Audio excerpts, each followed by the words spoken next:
எல்லாரும் நல்லா இருக்கீங்களா? 80s கிட்ஸான நாங்கள் ருசிச்ச இந்த கமரக்கட்டை 2K கிட்ஸான நீங்க ருசிச்சு பார்த்தது இல்லையாங்க? அப்போ மிஸ் பண்ணாமல் இந்த ரெசிபியை ட்ரை பண்ணி பாருங்கள். எப்படி இருக்கும்னு மட்டும் நான் சொல்ல மாட்டேங்க, ஏன்னா இது அப்படி இருக்கும். ஸோ ஃபஸ்ட்டு ஒரு தேங்காய் எடுத்துக்கோங்க, அதை கீத்து போட்டுட்டு தோல் உரிச்சிட்டு நம்ம மிக்ஸி ஜாரில் அரைச்சி எடுத்துக்கலாங்க.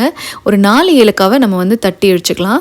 இதுக்கப்புறமா 1 கப் வெல்லத்தை நம்ம 1/4 கப் தண்ணி சேர்த்து லைட்டாக கொதி வந்தோன்னே அதை வடிகட்டிட்டுங்க இதை நல்லா கொதிக்க விட்டுடலாம். இப்போ ஒரு பிளேட்டில் தேங்காய் எண்ணெய் தடவி வச்சுக்கலாங்க. இப்போ வெல்லம் நல்லா கெட்டியாக ஆரம்பிச்சிருச்சுங்க. ஒரு கப்பில் தண்ணி எடுத்து ஊற்றி பார்க்கலாம். பிசு பிசுன்னு இருக்குது. 2 நிமிஷம் கழிச்சு மறுபடியும் ட்ரை பண்ணலாங்க. இப்போ இது எடுத்து ஒரு கப்பில் போட்டால் இந்த சத்தம் வரணுங்க. இப்போ வெல்லம் ரெடி ஆயிடுச்சுங்க. இப்போது 1/2 கப் தேங்காய் அதாவது நம்ம அரைச்சோல்லைங்க, அந்த தேங்காயில் 1/2 கப் சேர்த்துட்டு ஏலக்காய் தூளியும் சேர்த்து நல்லா 2 நிமிஷம் கலக்குனா சுருண்டு வருங்க. அப்புறம் எடுத்து இந்த பிளேட்டில் கொட்டிடலாம். கையில் கொஞ்சம் தேங்காய் எண்ணெய் தடவிக்கோங்க. ஸ்பூன்லேயும் தேங்காய் எண்ணெய் தடவிட்டு இதை லைட்டாக பிரித்து விட்டுணுங்க. அப்போ தாங்க ஆறும். கை பொறுக்கிற சூடானோன்னு எடுத்து கடகடன் பண்ணுங்க. இல்லாட்டி கெட்டியாக ஆரம்பிச்சிடும். உங்களுக்கு என்ன ஷேப் வேணுமோ அது பண்ணலாங்க. நான் இன்னைக்கு இந்த ஷேப் தாங்க பண்ணேன். நம்மளோட கமரக்கட்டு ரெடி ஆயிடுச்சுங்க. ட்ரை பண்ணி பாருங்கள், ரொம்ப நல்லாயிருக்கும். தேங்க்ஸ் ஃபார் வாட்சிங்.